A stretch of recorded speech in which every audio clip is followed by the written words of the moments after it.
Good morning student. मस्जिद या पुल, यह हमारा लेसन है। इस लेसन में पाशा अकबर के सामने दो प्रश्न हैं। उनको एक तो मस्जिद बांधनी है या तो पुल बांधने का है। तो हम इस पार्ट में देखेंगे कि पहले वे मस्जिद बांधते हैं या पुल। तो देखिए, बादशाह अकबर, इनके सहनशील स्वभाव का यहाँ पर परिचय हमें मिलता है इस कहानी में। सहनशीलता बहुत बड़ा गुण होता है। कई बार हमें यह अनुभव होता है कि सहनशील से हमें एक खास दृष्टि नज़र आती है। एक हमारा अलग नज़रिया बन जाता है सहनशील स्वभाव के कारण। हम आपको एक ऐसे व्यक्ति से मिलाएंगे जो है बादशाह अकबर। वे केवल सहनशील ही नहीं बल्कि दूसरों के दुख दर्द दूर करने के लिए हमेशा आगे रहते। महान बादशाह अकबर के स्वागत में जौनपुर के सूबेदार मुबारक खान ने ज़मीन आसमान एक कर दिया है। बादशाह अकबर उनके गांव आने वाले हैं। उनका गांव है गोमती नदी के किनारे, और उस गोमती नदी के किनारे बहुत बड़े लंबे चौड़े मैदान पर जौनपुर के सूबेदार मुबारक खान को मस्जिद बनवाने की, उसके लिए उन्होंने नक्शा वगैरह सब कुछ तैयार करके रखा है। और मस्जिद के नाम पर उन्हें बहुत सारा पैसा भी बादशाह अकबर से लेने का है। इसलिए वो इसके लिए बहुत जी जान से मेहनत कर रहे हैं। मुबारक खान वर्षों से लगातार बादशाह अकबर को जौनपुर आने का न्योता दे रहे हैं, मतलब निमंत्रण दे रहे हैं। मगर बादशाह के पास बहुत कम समय रहता है, बहुत काम रहता है, इसलिए उन्हें इस तरफ आने के लिए कभी समय ही नहीं मिलता। उस दिन भी उन्होंने बड़ी मुश्किल से उधर आने का मौका मिल पाया था। सन 1550 के आसपास की यह बात है। बादशाह के पास बहुत कम समय था। हाथी की पीठ से उतरकर उन्होंने 2 घड़ी आराम भी न किया था कि मुबारक खान बादशाह को गोमती के किनारे दूर दूर तक फैले उस लंबे चौड़े मैदान में ले गया जहाँ मस्जिद बनवाने की योजना थी। वहाँ जाकर उसने बादशाह को मस्जिद का नक्शा दिखाया। बादशाह ने नक्शे को बहुत ध्यान से देखा। उसे देखकर बादशाह की बाछें खिल गई। उन्होंने कहा, बेशक नक्शा बहुत खूबसूरत है। मुबारक खान, आसमान को चूमने वाली इसकी ऊंची ऊंची मीनारें, निराले गुंबद, खुला तालाब, सब बेमिसाल है। हमारा ख्याल है कि खुदा के लाखों बंदे इसमें बैठकर खुदा से दुआ करेंगे और सुकून पाएंगे, आराम पाएंगे। इस पर जौनपुर का सूबेदार मुबारक खान कहता है, जी आलम बना, यह खूबसूरत और बेमिसाल मस्जिद दुनिया भर में हुजूर की दीनदारी और गरीब परिस्थिति का डंका पीट देगी। मुबारक खान ने झुककर कहा। अकबर खुश होकर वहाँ से लौट गए। अकबर महान थे। वे हमेशा अपनी प्रजा के सुख दुख के बारे में सोचते थे, ख्याल कर रखते थे। वे वेश बदलकर प्रजा के अंदरूनी हालात का पता लगाते थे। वेश क्यों बदलते? मतलब वेश ऐसा बदलते जैसे उस गांव का ही कोई व्यक्ति हो, और उस गांव का ही व्यक्ति होने से लोग मतलब बातचीत करने के लिए हिचकिचाते नहीं थे। उस दिन भी वे शाम होते ही वेश बदलकर गोमती के किनारे घूमने निकले। घूमते घूमते एक जगह अकबर को किसी औरत के रोने की आवाज़ सुनाई दी। अकबर आवाज़ की ओर चलते हुए गोमती के किनारे गांव के पास आ पहुँचे। उन्होंने देखा कि नाव के पास एक 80-90 साल की काली कद वाली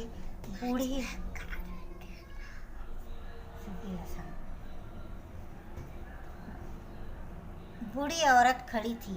इस दुष्ट मुंशी को तो देखो, और वो कह रही थी, अपनी गठरी थामे, अभी अच्छी तरह अंधेरा भी नहीं हुआ है। वह दफ्तर बंद करके भाग गया है। जब मुंशी ही नहीं तो नाव खेने वाला कहाँ रहेगा, मल्लाह भी कहाँ रहेगा। ये कितने बजे आते हैं, कितने बजे जाते हैं, क्या कोई देखता भी नहीं। सूबेदार मुबारक खान को तो बस कर वसूलने से फुर्सत नहीं। कर वसूलना मतलब कर उसकी आमदनी रहती है। आमदनी कर मतलब टैक्स। मतलब अगर कोई व्यक्ति नाव में बैठकर गया उधर उस पार, तो अगर नाव में बैठने का उस समय समझो 5 रुपया हो तो 1 रुपया आराम से इस क्या बोलते हैं मुबारक खान को मिलता था। ऐसे ही बहुत सारे रोज़गार व्यवसायिकों से वह कर वसूलता था किसानों से, और वहाँ का यह सूबेदार था, इसलिए उसको सिर्फ अपना कर वसूलने से मतलब था। प्रजा जिंदा रहे या मरे उससे कुछ भी फ़र्क नहीं था। उसे सिर्फ खूबसूरत और शानदार मस्जिद बनाकर उसे तो बस बादशाह को खुश करने से मतलब है, जिससे कि उसका ओहदा और बढ़े। बुढ़िया थोड़ी देर चुप रह गई होकर फिर बोलने लगी। मुंशी से शिकायत करो तो कहता है तुम रोज रोज पार जाती ही क्यों हो। अरे पार नहीं जाएंगे तो खाएंगे क्या? हमारा कुमार का धंधा कैसे चलेगा? गांव में ग्राहक ही कहाँ मिलेगा भला? फिर क्या खुद खाएंगे और क्या बच्चों को खिलाएंगे? अरे मेरी तो बहू भी नहीं है जो बच्चों को संभाल लेती। नन्हे पोते पोती भूख से बिलख रहे होंगे। हाय अल्लाह, मैं क्या करूं? बुढ़िया जोर जोर से रोने लगी। अकबर बहुत दयालु थे। वे आगे बढ़कर बोले, रो नहीं माई, मैं तुम्हें उस पार पहुंचाए देता हूँ। बुढ़िया ने रोना बंद कर दिया और बोली, चल भाई तू ही मुझे पार ले चल। अकबर ने इससे पहले कभी नाव नहीं खेई थी। वह बादशाह अकबर था, उसे नाव खेने की कब ज़रूरत पड़ी होगी तो कभी नहीं। लेकिन वह बुढ़िया के लिए नाव चलाने बैठ गया। बुढ़िया बादशाह के चप्पू पकड़ने के ढंग को देखकर बोली, अरे तुझे तो चप्पू भी ठीक से पकड़ने नहीं आता, तू पार क्या ले जाएगा? मैं संभाल कर धीरे धीरे ले चलूँगा माई, तू घबरा मत। अकबर ने बुढ़िया को धीरज बंधाया। बुढ़िया के सामने और कोई दूसरा चारा भी नहीं था। मरती क्या न करती, बुढ़िया नाव में बैठ गई। अकबर जी ने जी जान से नाव खेने का मतलब चलाने का प्रयास किया, मगर नाव कभी इधर जाती कभी उधर। बुढ़िया का पारा ऊपर चढ़ने लगा। वह चिल्लाकर बोली, अरे अनाड़ी, उल्टी नाव ले जा रहा है। ऐसे चलाकर तो तू मुझे कल रात तक पहुंचाएगा, और यह भी पता नहीं कि नाव बीच मझधार में ही डूबो दे।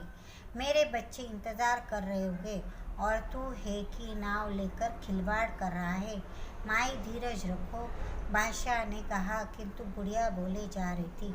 असल में ये सब बातों को जवाबदेह बादशाह ही होता है। और फिर इस सामान्य बुढ़िया ने डायरेक्टली एकदम प्रत्यक्ष रूप से बादशाह को इस सब का दोषी बता दिया।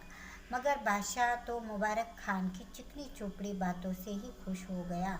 उसे असलियत कौन बताएगी कि यहाँ लोगों को मस्जिद की नहीं एक पुल की ज़रूरत है। पुल न होने के कारण इस पार से उस पार जाने को लोगों को कितनी परेशानी होती है। माई क्या परेशानी होती है? अकबर ने पूछा। अरे भाई, पुल न होने के कारण इस पार वैद्य और हकीम भी जाने को तैयार नहीं होते। बुढ़िया फिर चुप हो गई और परेशानी में डूब गई। थोड़ी देर बाद उसने फिर से बड़बड़ाना शुरू कर दिया।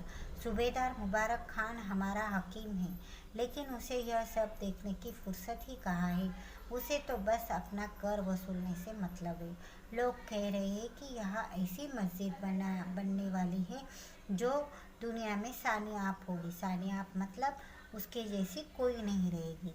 सुना है आज अकबर यहाँ आया है। अगर कहीं वह मुझे मिल जाए तो मैं उसे बता दूंगी कि दुनिया जहाँ के है मालिक, अगर तू सचमुच लोगों का भला करना चाहता है तो पहले यहाँ पुल बनवा, मस्जिद नहीं। बुढ़िया देर तक इसी तरह बड़बड़ाती रही। चारों ओर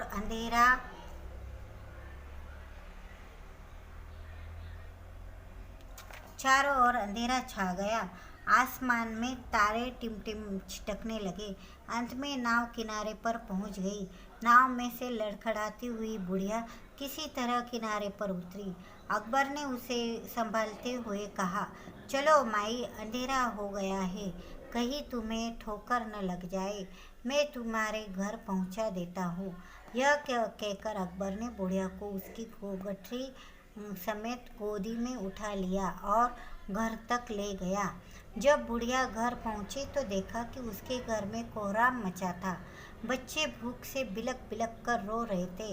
उनका रोना देखकर बुढ़िया को मल्लाह पर बड़ा गुस्सा आया। उसने उतरते उतरते उसके दोनों गालों और जोर से खरोच दिया और बोली, आज तूने मेरे बच्चों को भूखा मार डाला। बुढ़िया बादशाह अकबर पर बहुत गुस्सा हुई, लेकिन उसे यह पता नहीं था कि वह बादशाह अकबर है। उसे तो सिर्फ यह लग रहा था कि यह नाव खेलने वाला मल्लाह है। पहले तो बादशाह की आंखों में खून आ गया, खून आया मतलब उसे बहुत गुस्सा है। परंतु उन्होंने अपने को संभाला और मन में सोचा, मुझे तो इस बुढ़िया का एहसानमंद होना चाहिए कि इसने मुझे सच्चाई और असलियत का एक सबक सिखाया, मतलब पाठ पढ़ाया कि इधर इन प्रजा को, यहाँ की जनता को पुल की कितनी ज़रूरत है। लोगों को आवागमन के लिए, आने जाने के लिए, गोमती नदी के इस पार से उस पार जाने के लिए बहुत कठिनाई होती है। अगले दिन शीशे में अपने खूबसूरत शाही लिबास में रत्न जड़ित आभूषणों के साथ अपने गालों पर खरोच के निशान बादशाह अकबर ने देखे और मुस्कुराए। उन्होंने फिर बुढ़िया से मिलने के बाद जौनपुर में पहले पुल बनवाया और मस्जिद पुल बनने के बाद बहुत बाद में बनवाई, क्योंकि जौनपुर में लोगों के लिए ज़रूरत थी पुल की। ओके, यह लेसन हमारा समाप्त हो गया है। इस लेसन के बुक वर्क और लिखने से मैं आपको भेज दूँगी। Have a nice day.